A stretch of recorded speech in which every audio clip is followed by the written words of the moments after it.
Ici Isabelle et bienvenue à Honnêtement vrai. Beaucoup d'entre nous passent leur vie à vouloir bien paraître, souvent sans même s'en rendre compte. Mais aujourd'hui, on a juste envie d'être honnêtement vrai, d'avoir des conversations intimes, sincères et profondément humaines. Ensemble, on déconstruit les apparences, une vérité à la fois.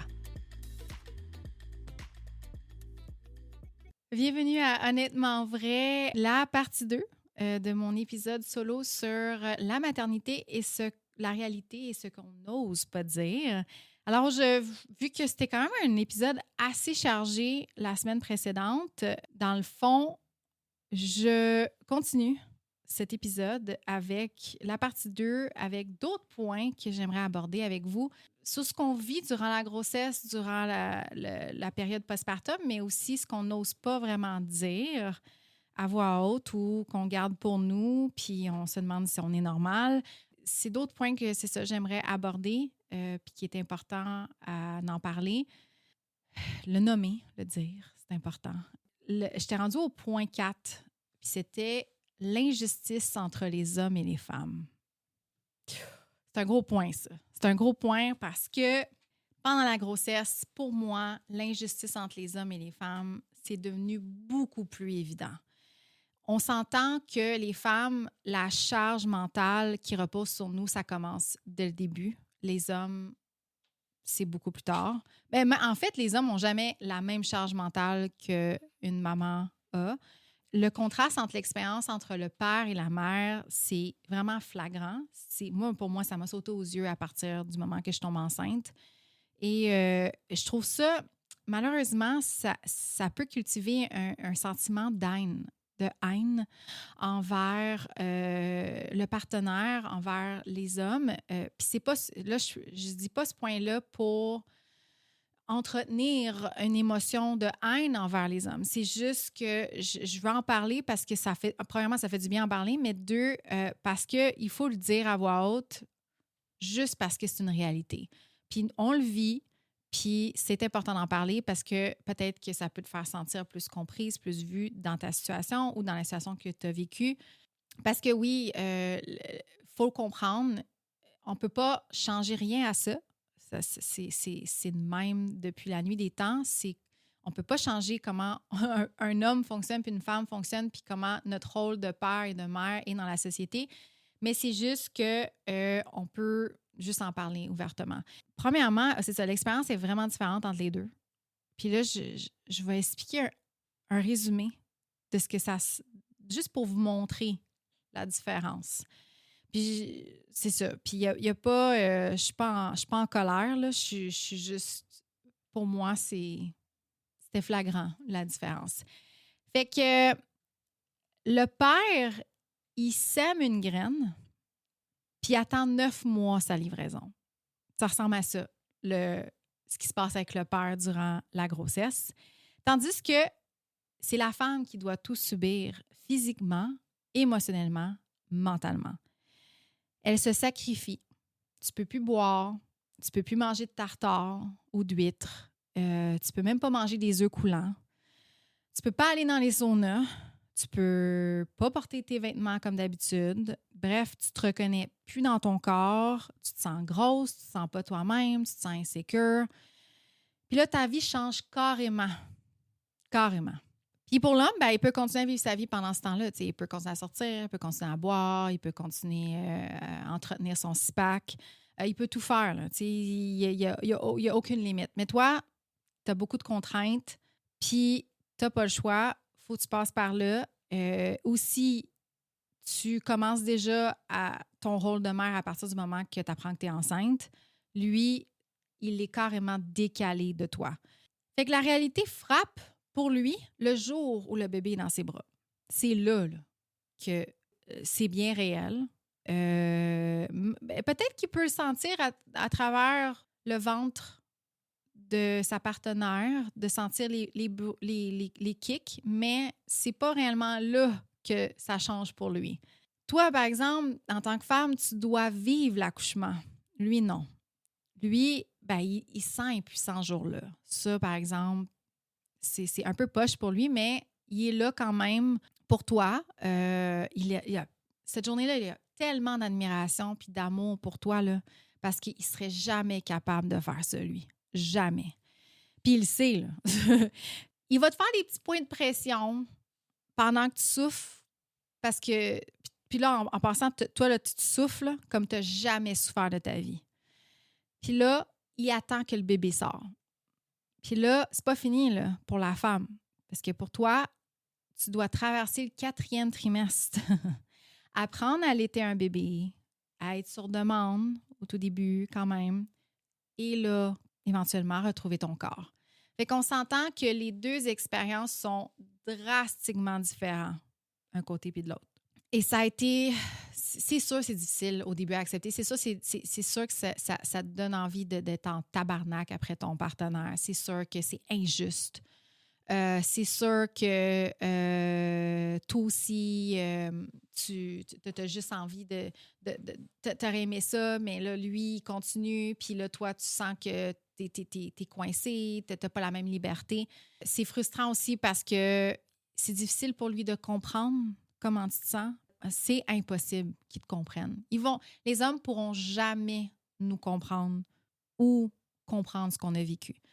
C'est impossible. C'est comme, ils peuvent pas... Moi, j'ai essayé pendant 9 mois, même tout le long, presque une année postpartum, à essayer de me faire comprendre. Puis, malheureusement, je me suis jamais fait comprendre. Ils peuvent sympathiser, ils peuvent avoir de l'empathie, mais c'est difficile parce que c'est difficile de se mettre dans nos souliers. Fait que dans le fond, la seule chose, ce qu'ils peuvent faire, c'est de peut-être d'être plus solidaire, de peut-être de sortir moins, boire moins, d'être plus au même rythme et te supporter, t'épauler dans cette expérience-là. Essayer de comprendre le plus qu'il peut. Mais à part de ça, malheureusement, les 2 rôles sont vraiment différents. Le rôle de la mère est vraiment un rôle important dans la vie d'un bébé. En fait, tu es l'attachement principal. Mais le rôle du père, c'est comme c'est aussi important, mais c'est comme plus comme un soutien. Mais je vois pas ça comme un rôle secondaire. C'est juste que on a chacun des rôles très différents. Je vais passer au point 5. Le deuil de l'accouchement rêvé. Ça, pour moi, ça a été... je veux dire, on a des cours prénataux juste avant d'accoucher. On a un petit aperçu de qu'est-ce qui va arriver, à quoi s'attendre. On nous explique un peu comment ça peut se passer, c'est quoi les différentes options, etc. Moi, je me suis jamais attardée à un plan de naissance. J'ai pensé à un moment donné, j'aurais aimé savoir une doula. Mais tu sais, je n'étais pas sûre. Je me disais, oh, mais ça va sortir de quoi si jamais ça se passe pas comme prévu? Mettons, il faut que j'aille en césarienne. Tu sais, c'est comme, est-ce que la doula a fait quoi dans ce temps-là? Tu sais, si je faisais, c'est une dépense de plus. Tu sais, je me demandais, tu sais, puis peut-être aujourd'hui, je tendrais peut-être plus mais ça dépend de ma situation, mais je tendrais peut-être plus vers une doula. Mais j'étais toujours ouverte à ça parce que, comme j'avais dit dans mon épisode précédent, je sentais pas comme un support émotionnel ou une compréhension émotionnelle de la part du médecin. Je sentais que les suivis étaient trop rapides. Peut-être qu'une doula, ça l'aurait peut-être aidé pour l'accouchement, etc. Mais moi, c'est ça, j'avais pas de plan de naissance. Puis je me faisais souvent dire, ça se passera pas comme tu veux. C'est souvent, c'est pas comme... Fais-toi pas de plan de naissance parce que vraiment, ça va pas se passer comme tu le penses. Et dans mon cas, c'est vrai, ça s'est pas passé comme je pensais parce que, premièrement, c'était pas un moment magique. C'était pas comme j'avais espéré. C'est un peu comme on voit dans les films, dans les émissions. Tu sais, la mère est là, puis là, elle a les jambes ouvertes, puis là, elle pousse, puis là, le partenaire, il tient la main, puis il dit genre, let's go, pousse, pousse. Puis là, elle est là, puis elle crie, puis là, elle pousse, puis là, ça...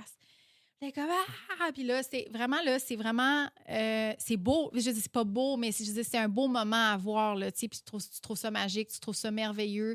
Souvent, je regardais ça là, puis j'avais la boule ici, genre on dirait que j'avais la boule, j'avais la boule dans la gorge, j'avais envie de pleurer, je trouvais ça touchant.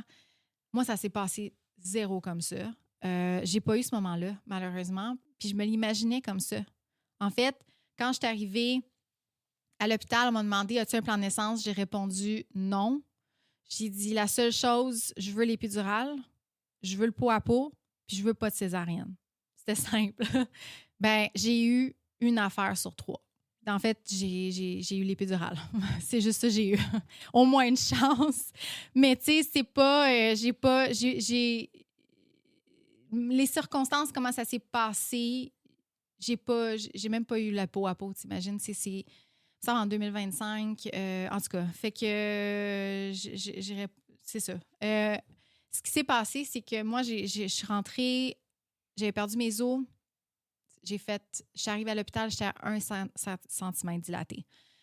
Ça a pris 10 heures pour dilater, pour popper de 1 à 4 cm. 10 heures, pas d'épidurale. Fait que moi, on m'avait dit, vu que j'avais déjà eu qu'on appelle ça la cryothérapie, sur mon col de l'utérus, parce que j'avais déjà eu des cellules précancéreuses quand j'avais l'âge de 20 ans environ. On m'a gelé, dans le fond, à l'azote. Il me semble que c'est ça, en tout cas, en bas. Puis, on m'avait dit, écoute, t'as déjà eu ça parce qu'il voyait la cicatrice sur mon col. Il dit, dans ton cas, c'est souvent difficile, l'ouverture, c'est comme ça s'ouvre, tu sais. Fait que ça va peut-être prendre plus de temps. J'étais comme, yeah, merci, tu sais, c'est ça, genre, great. Fait que là, mais ils m'ont dit, quand ça va ouvrir, tu vas voir, ça va ouvrir d'un one shot, d'un coup. Fait que c'est vrai, après 10 heures, je suis passée de 1 à 4 cm.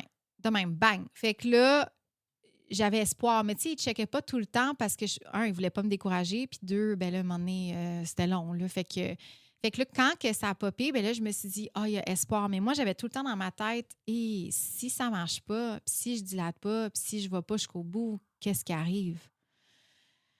Là, je regardais l'heure. Puis moi, je ne sais pas pourquoi, là, mais j'avais ce feeling-là qu'il fallait que j'accouche cette journée-là. J'étais comme, faut pas qu'on aille demain matin. Il faut que j'accouche. Puis, tu sais, pourtant, j'avais perdu mes os avant 4 heures du matin. Et tu sais, normalement, c'est 24 heures. En tout cas, ils disent qu'un premier accouchement, ça peut durer 15 heures. Ils disaient que c'était à peu près 15 à 18 heures le travail. Puis, je pense que c'est comme 4 heures pour la pousser quand c'est ton premier. En tout cas, moi, j'ai jamais poussé. Fait que je l'ai pas vécu, mais ça peut être très long, ton premier accouchement. Fait que là, moi, j'avais un feeling, je regardais l'heure, puis j'étais comme, il faut que j'accouche aujourd'hui. Mais il y avait une raison, là. C'était pour la numérologie, puis la date de la naissance de mon garçon. Mais bref, ça, j'en avais raconté dans mon épisode 1. Mais c'était vraiment... Je sentais qu'il fallait que j'accouche là, puis en même temps, ça avançait pas. Et là, on m'a mis sur l'épidurale et pendant 5 heures, j'ai stallé à 4. Fait que là, à la fin, quand sont venus, mon médecin est venu me checker. En fait, en plus, c'était mon médecin qui me suivait, qui était de garde. Fait que c'était toute une coïncidence. C'est une bonne chose que c'était lui, en fait. Puis là, il rentre sa main, puis il me dit, ton bébé, il dit, là, ton col est enflé. Le bébé, il se frappe sur ton os du bassin. Il était en train d'avoir un cone head. Là, je capotais. Je suis comme, non, merde. Non. Fait que là, il était comme, non, t'inquiète-toi pas, là, ça va se replacer. Mais il dit, il faut qu'on prenne une décision. Puis quand il m'a dit ça, c'est là que j'ai senti que, oh non, je m'en vais en césarienne. Et j'ai effondré en larmes. Carrément, je pleurais, là, parce que là, en plus, tout le long de ma grossesse, j'ai rien pu contrôler. Puis là, je me rends compte que j'arrive à l'accouchement, puis je peux même pas avoir l'accouchement que j'aurais voulu avoir. Même pas. Fallait que je passe à travers une césarienne. Puis honnêtement, l'idée de la césarienne, pour moi, ça m'a toujours fait peur. Puis je pense pour beaucoup de femmes. L'idée de se faire charcuter le bas du ventre tout en étant consciente, c'est pas cool pantoute. Honnêtement, c'est juste l'idée, là, c'est effrayant. De se faire dire, en fait, on a une décision à prendre, puis c'est pas mal, il faut qu'on aille vers la césarienne, entre les lignes, là, si tu lis entre les lignes. Fait que là, je pleure, j'y demande, j'ai dit, mais là, je peux-tu avoir le pot à pot, s'il vous plaît? Puis là, il était comme, oui, on va te faire le pot à pot, même en césarienne. Combien de temps que je reste en état, comme dans la salle d'éveil? T'es comme, ça sera pas trop long, l'infirmière est là, puis elle me prep. Puis là, la grosse affaire, là, je m'en vais, là, je réalise que en fait, on va me charcuter le bas du ventre. Puis, Puis c'était pas ce que en fait, moi, je m'imaginais être dans la même chambre, puis avoir les jambes écartées, puis pousser, puis voir mon bébé sortir, l'avoir sur moi, puis tout est beau en pleurs, puis c'est un moment incroyable. Puis en fait, moi, j'ai l'impression que c'est comme si on m'avait volé ce moment-là. En fait, sur le coup, c'était vraiment une grosse déception. Puis c'est normal de se sentir comme ça. Quand la césarienne est arrivée, premièrement, j'ai été strappée. J'avais un rideau. Ben, pour ceux qui ont vécu des césariennes, vous savez c'est quoi, là. Non, tu sens rien, là. Ben, je veux dire, tu sens pas la douleur, mais j'ai senti les choses. J'ai senti les sensations. J'ai senti le ciseau, là. J'ai senti... puis quand ils poussaient, puis ils ont sorti le bébé. Premièrement, cette expérience-là, je me suis vraiment sentie... Pour moi, c'était une grosse déconnexion. Puis je m'en ai rendu compte par après, là, parce que c'était pas sur le coup, mais j'étais très déconnectée de ce qui m'arrivait. En fait, en y repensant, c'est un peu comme si je m'avais dissociée de mon corps. Puis ça, on me dit par après que c'est une forme de traumatisme. Là. En fait, c'était traumatisant. Là. Pour moi, j'étais sur la... Premièrement, tu es tout nu, puis tu as du monde qui est en train de te préparer. Puis moi, j'étais là, puis je shakeais, genre, là, même sur la table, puis j'avais, genre, le bas tout nu. Là, tu vois des gens autour de toi qui sont en train de te préparer et tout. Puis tu as le gros spotlight comme en ce moment, là, mais bien plus pire sur toi. C'est bright. Honnêtement, c'était traumatisant comme expérience. J'ai pas aimé ça. Personne n'aime ça se faire opérer, mais quand tu t'en attends vraiment, vraiment pas, puis tu n'as pas le choix de passer par là, parce que, aussi, je vais l'aborder, là, pour moi, c'est comme si mon corps m'avait échoué. Puis j'ai senti, je me suis dit, bon, ma carrière là, de mannequin, mes hanches m'ont coûté ma carrière, dans le sens comme j'ai toujours eu des grosses hanches, là, pas mal de bonnes hanches. Puis là, moi, je me rassurais en me disant, ben au moins, j'ai des bonnes hanches, je vais être capable d'accoucher. Je sais pas pourquoi j'avais cette façon de passer là, mais je me rassurais en me disant ça, mais ben non, j'ai même pas. Je me suis dit, aïe, aïe, j'ai fait fort des hanches, me semble, j'ai un bon bassin. Je suis comme, comment ça se fait que mon bébé n'a même pas été capable de passer? Même pas. Mon corps n'a même pas été capable d'accoucher, genre normalement. Si j'étais dans des siècles avant, là, je serais morte. Genre, c'était vraiment ça. J'ai une chance que ça existe, la technologie, elle évolué, parce que probablement, je serais morte à l'accouchement. Puis mon bébé aussi, mais à quel point que tu te sens inapte, tu te sens pas assez bonne. Les autres ont été capables, moi non. Fait que c'était un peu ce feeling-là que j'ai senti, puis ça m'a fait du bien après d'avoir eu des gens, quand j'en ai partagé mon histoire sur les réseaux sociaux. En story, j'ai eu des mamans qui ont vécu des césariennes puis qui m'ont dit hey, moi aussi, j'ai vécu une histoire similaire. Puis, tu sais, ils m'ont fait sentir comme je n'étais pas seule, que eux autres aussi ont passé par là, eux autres aussi, ils se sont sentis comme ça, mais c'est pas ton corps qui échoue. Tu sais, à un moment donné, tu vas vivre en paix avec ça. Puis oui, à un moment donné, tu sais, tu l'acceptes puis tu deviens plus en paix avec ce qui est arrivé. Mais oui, sur le coup, c'était vraiment ça. C'était vraiment comme, bon, ben, mon corps a échoué, puis je suis pas assez bonne pour accoucher. Bravo. Fait que c'était ça. Puis, ben, finalement, j'ai pas eu mon poids à peau.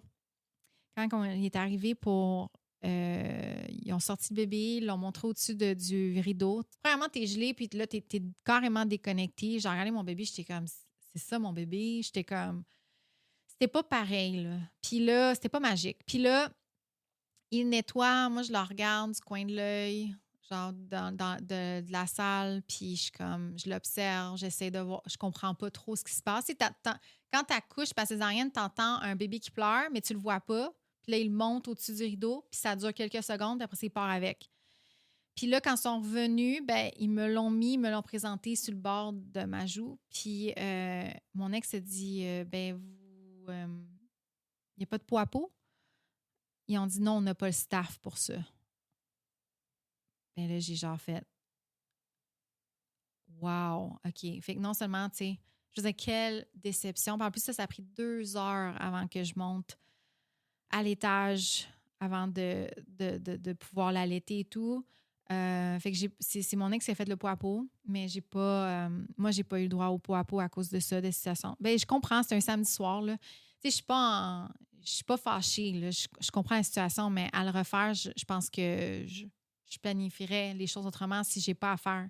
En fait, je pourrais avoir une césarienne planifiée la prochaine fois à cause de ma situation, mais à cause de ce qui est arrivé. Mais oui, c'est ça, c'est pas... pour moi, ça a vraiment été un deuil à faire. Ça s'est tellement pas passé comme j'espérais, comme je voulais, puis même plus pire que je pensais. Puis même traumatisant, c'était traumatisant comment ça s'est passé.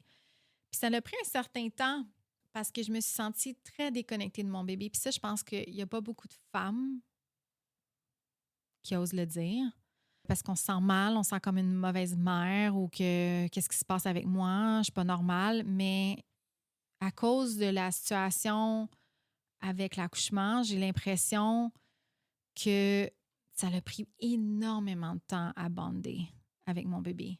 Puis j'ai l'impression que son père, c'était beaucoup plus rapide, beaucoup plus instantané, puis lui était en confiance avec ça. Moi, j'étais comme, non, j'ai de la misère. Genre, je me sens déconnectée de lui. Je comprends pas.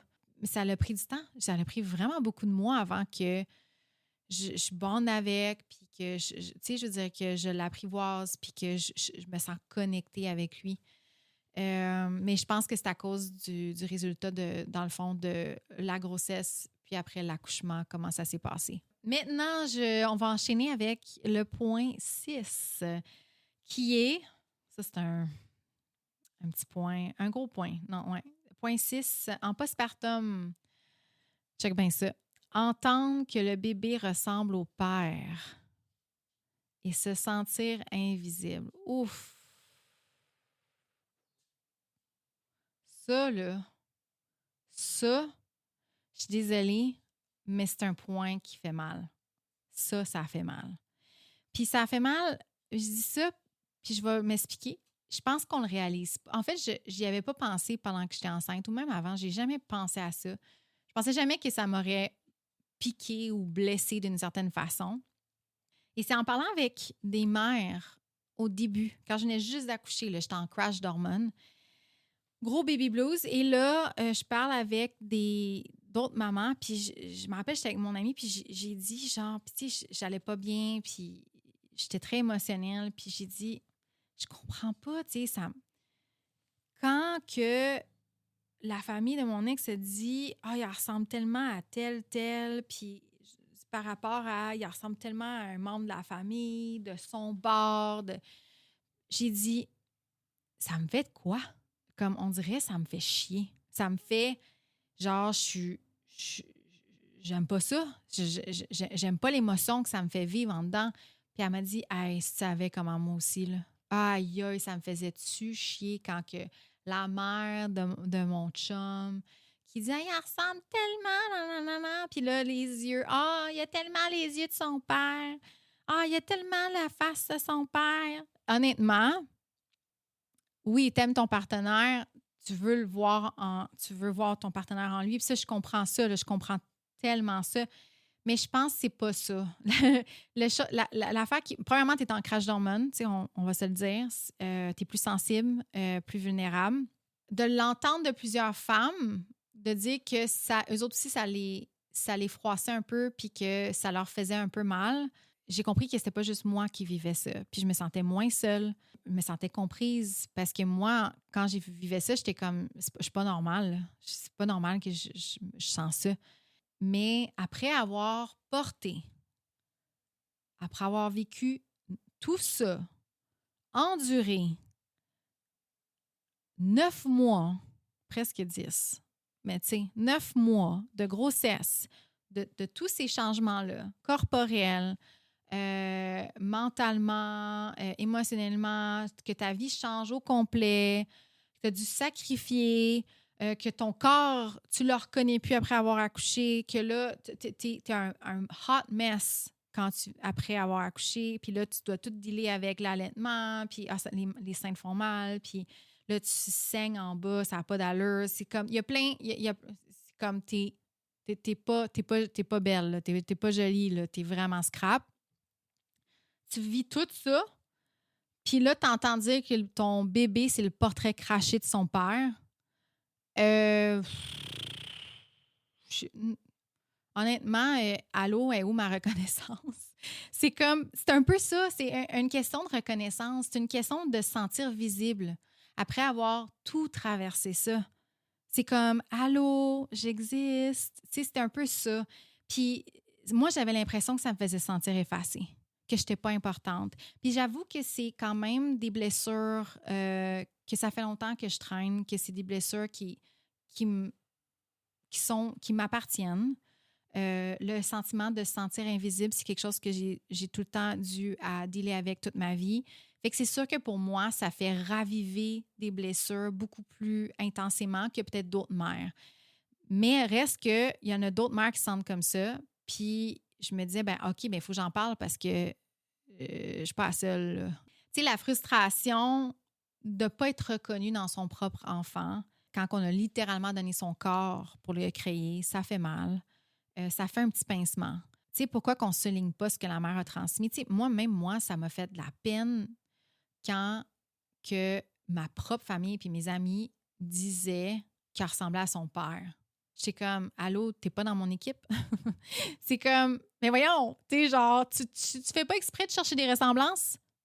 Comment ça, lui, tout le monde autour de lui cherche des ressemblances, genre n'importe quelle ressemblance, mais moi, tu veux pas me reconnaître dans le nouveau membre de ta famille, de la famille? Je veux dire, c'est sûr, on va s'entendre là, que c'est normal que quand le bébé, puis là, honnêtement, je regarde mon album photo, puis il ne me ressemble pas pantoute au début. Mais c'est les hormones, tu le reconnais pas, t'es comme, tu vois pas clair. Là. Mais aujourd'hui, avec du recul, en regardant, je me dis, ouais, OK, elle ressemblait vraiment plus à son père au début. Puis c'est normal, ça a l'air que c'est dans l'ère préhistorique où je sais pas trop, les hommes devaient se voir. C'est important que les hommes se voient en leurs enfants, sinon ils abandonnaient puis ils partaient. Là. Fait que pour créer le lien d'attachement avec l'homme, vu que, comme j'ai dit, c'est toute la mère qui fait au début, ben il faut quand même qu'il se reconnaisse en lui là, pour créer cet attachement-là. Puis j'avais lu aussi que ça a de l'air dans la famille du papa, surtout venant de la sœur, fait que dans le fond, ta belle-sœur ou la mère, ça a l'air qu'ils sont plus prédisposés à euh, essayer de souligner les gènes du papa. Je ne sais pas pourquoi j'avais vu ça quelque part. Vraiment, la famille, c'est une question de la fierté des gènes. Beaucoup. Il faut voir le papa dans le bébé. C'est important. Puis ça aussi, j'ai remarqué ça aussi avec les amis du papa, surtout entre hommes. Comme si lui, il n'a pas porté, il n'a pas eu les symptômes, il n'a pas vécu tous les sacrifices que la mère a vécu, ben eux, on dirait qu'ils veulent absolument lui donner quelque chose. Une médaille de participation. Je suis désolée. Oh my God! Mais non, mais ça ressemble à ça, tu sais, je m'excuse. On dirait que ça a l'air mean comment je le dis, mais c'est pas ça. C'est vraiment, je trouve que ça ressemble à ça, mais j'avoue, solidarité entre hommes, c'est important. Mais moi, en tout cas, je trouve que ça a de l'air de ça, puis c'est correct, là, ça se peut qu'il ressemble à son père, ça se peut, mais tu sais, j'ai l'impression des fois que c'est far-fetched. J'ai entendu des affaires comme « Oh my God, il te ressemble tellement de côté. » Je veux dire, il est même pas formé, le bébé de côté. En tout cas, fait que c'est ça. Je trouvais ça drôle de dire ça.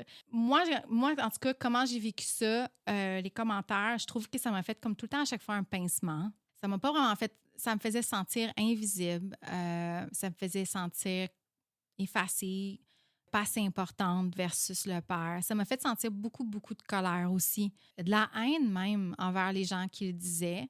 Mais aujourd'hui, je pense qu'il y a eu une tournure. Au début, j'avoue qu'il ne me ressemblait pas. Parce que c'est normal, les traits ne sont pas formés. Puis, comme je disais, il faut qu'il ressemble à son père au début. Mais j'ai remarqué qu'il a commencé à avoir mes traits, je te dirais, plus vers l'âge de 4 mois. J'ai commencé, si on comparait des photos de moi, bébé, je regardais ses traits dans le fond, dans le visage, je commençais à voir mes traits sortir. Et là, c'est là que j'ai commencé à attendre de plus en plus des gens me le dire. Des gens qui me disaient « Oh mon Dieu, il te ressemble. Oh, il ressemble à sa mère. » Fait que, tu sais, mais c'est pas tout le monde. Il y a tout le temps, chacun voit un bébé différemment. Moi, maintenant, j'essaye de faire attention à ça. Genre, en fait, je regarde les bébés, puis j'essaye d'observer. En fait, personne ne le sait, mais je suis littéralement, si je croise un bébé, je vais essayer de voir où est-ce que ces traits viennent de tel parent. Puis tu sais quoi la différence? Je le dis pas. C'est ça la différence. Moi, j'ai des amies en ce moment enceintes. Quand que le bébé, ils vont avoir le bébé, je te le dis, là, je vais rien dire. Parce que je sais comment ça fait du mal, comment ça impacte, comment ça peut pincer. Je vais jamais, jamais dire « Oh mon Dieu, qu'il ressemble à son père » ou « Ah, il y a tel trait de son père ». Jamais, jamais. J'ai appris de cette situation-là. Peut-être qu'avant, je l'ai fait avec du monde, mais je pense pas. Je suis pas quelqu'un... J'ai toujours eu de la misère à savoir à qui que le bébé ressemblait, mais là, je m'attarde un peu plus à ça parce que je trouve ça intéressant quand même de voir les traits, comment ça joue entre les deux parents, mais je voudrais pas le dire à voix haute à une amie, là. Ou à quelqu'un là, que je connais pas, là, y dire que... Parce que je sais, en tant que femme, en tant que mère, comment tu peux le ressentir, comment ça peut t'impacter, ce commentaire-là. Fait que c'est un peu être plus sensible à ça, puis quand même sympathiser envers les autres mamans, là. Aussi, je voudrais mentionner comme en postpartum, puis ça, je pense que j'en ai glissé un mot dans l'épisode précédent par rapport à la perte de poids par après, là, mais il faut pas s'oublier. C'est vraiment important de ne pas essayer d'être une mère parfaite, de s'épanouir aussi en tant que mère. On veut vraiment bien faire, on veut être présente à 100%. Plus qu'on est dévoué, on dirait plus qu'on se sent comme une bonne mère. Mais la vérité, c'est qu'il faut que tu prennes soin de toi en premier. Puis prendre soin de soi, c'est pas égoïste. C'est même essentiel. Fait que si tu as besoin d'un break, un moment seul, d'aller voir un ami, de t'entraîner, de faire une activité, bien fais-le. Demande de l'aide soit à ton entourage, ton village, ton partenaire. Parce qu'une maman qui se sent bien dans sa peau, c'est une maman qui est épanouie puis qui va prendre soin bien de son enfant. Fait que ça commence vraiment par toi. Puis c'est pour ça que moi, je me suis jamais empêchée de m'entraîner ou de trouver du temps dans ma journée, m'entraîner, d'aller marcher avec mon bébé. Si j'avais envie de faire une activité, je le faisais. Je veux dire, tu sais, je veux dire, oui, tu as des limites parce que là, tu as un bébé à t'en occuper, mais tout est possible là, que m'en est éventuellement plusieurs mois après quand tu as accouché, tu peux demander de garder. Il y a beaucoup de gens aussi qui m'ont dit que c'est important de continuer à prioriser les dates, de ne pas oublier le couple. Fait que ça, c'est aussi quelque chose que je dirais qu'il faut que tu fasses. Bien, je te conseille de le faire. Moi, j'ai pas réussi, mais je te conseille de prioriser le couple puis de prioriser les date nights parce que c'est quand même important parce qu'on s'oublie assez facilement puis les tensions, il y en a beaucoup quand tu amènes un enfant à la maison, là. La dynamique, elle change puis il y a bien plus de tension. C'est le chaos, là. Beaucoup plus qu'avant quand tu étais juste deux. Fait que, en conclusion, je vais faire un recap de tout ce que j'ai abordé. Dans le fond, j'ai abordé, depuis le début du premier épisode, abordé, excusez, là, je me suis perdue dans mes notes, tomber enceinte volontairement ou par accident, la dépression postpartum, la dépression prénatale, la déception du genre aussi, de faire le deuil du sexe qu'on aurait voulu, la prise de poids. J'ai parlé aussi de l'injustice entre les hommes et les femmes qui est devenue beaucoup plus flagrant à partir du moment que tu tombes enceinte, tu le vois bien plus. Le deuil de l'accouchement rêvé, aussi le commentaire que le bébé ressemble à son père qui peut piquer. Fait que c'est ça la grossesse, tu sais, c'est pas juste du bonheur, c'est pas juste des moments magiques, puis c'est OK de le dire ouvertement. Ça fait pas, comme je dis encore, c'est pas parce que tu te dis que t'as pas aimé la grossesse ou que t'as pas aimé telle affaire que ça fait de toi une mauvaise mère ou une mauvaise personne parce que ou que t'es égoïste ou t'es difficile ou que t'es instable. Le monde va juger, le monde dira ce qu'il voudra. Tout ce que tu ressens, c'est valide. Ce que j'ai appris à travers mon expérience, puis ce que j'aurais aimé savoir avant, ben là, tu vois, j'ai appris de ces expériences-là. C'est sûr, si j'aurais à le refaire une deuxième fois, les choses vont être différentes. Mais écoute, c'est plein de leçons. En fait, la grossesse, pour moi, c'est transformateur. En fait, devenir mère, c'est transformateur, mais c'est c'est bourré de leçons. Là. La grossesse était bourrée de leçons. L'accouchement, la première année postpartum, puis j'ai même pas fini. On n'a pas fini, là. Je veux dire, plus que l'enfant évolue, plus qu'on apprend, on apprend de nous, on apprend de eux. C'est plein de leçons à venir. J'aurais aimé ça aussi, savoir que le premier trimestre, c'était horrible comme ça. Parce que honnêtement, il n'y a personne qui m'en a parlé. Hein. Il n'y a jamais personne qui m'a dit, je vous le jure, il n'y a personne qui m'a dit, hey, le premier trimestre, c'est de la merde. Hey, le premier trimestre, là, hostie que c'est difficile. Il n'y a jamais où, genre, c'est le pire moment dans la grossesse. Moi, là, avoir su que ça aurait été comme ça, je ne sais pas que j'aurais fait quoi, là, mais c'était peut-être mieux que je ne le sache pas, finalement. Mais tu sais, il n'y a personne qui m'a prévenu à quel point c'était horrible le premier trimestre. Aussi, il n'y a personne qui m'a dit que tu continuais à perdre tes os pendant le travail. Parce que moi, je pensais qu'on perdait les os. Oh mon Dieu, j'ai perdu les os. Vite à l'hôpital. On arrive à l'hôpital, puis finalement, ça l'arrête. Mais non, c'est pas ça. Ça continue. Ça continue à couler. Puis là, il faut que tu portes un gros pad. Mais genre, puis là, tu te promènes avec un pad. Il n'y a personne qui m'a... En fait, dans ta bobette. J'aurais aimé ça, savoir ça. Il y a des choses comme ça que j'étais pas au courant puis que j'aurais aimé ça savoir avant. Coucher moins niaiseuse, là, tu sais. Mais là, gars, je l'ai su en le vivant. Je l'ai... Comment on dit ça? Genre, sur le terrain. T'apprends sur le terrain. Fait que c'est ça. Aussi, si tu peux allaiter 1 an, 2 ans, il y en a qui allaitent juste quelques mois. Moi, j'ai allaité 3 mois. Il y en a qui n'allaitent pas du tout.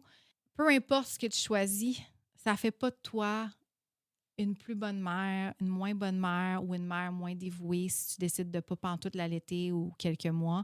En fait, ça ne devrait jamais définir ta valeur comme mère. Ça fait juste toi une mère qui fait ses choix puis qui connaît ses limites. C'est ça la différence. Puis encore une fois, je veux le redire, ce que tu ressens est valide, peu importe ce que c'est. Puis peu importe ce que tu traverses, surtout durant cette période-là. Ben là, dans le fond, j'aimerais savoir, est-ce que tu as vécu certaines de ces réalités pendant la grossesse ou ton postpartum? T'as-tu trouvé ça plus facile ou plus difficile que ce que tu imaginais? Viens m'écrire sur Instagram @Isabelle Péquin.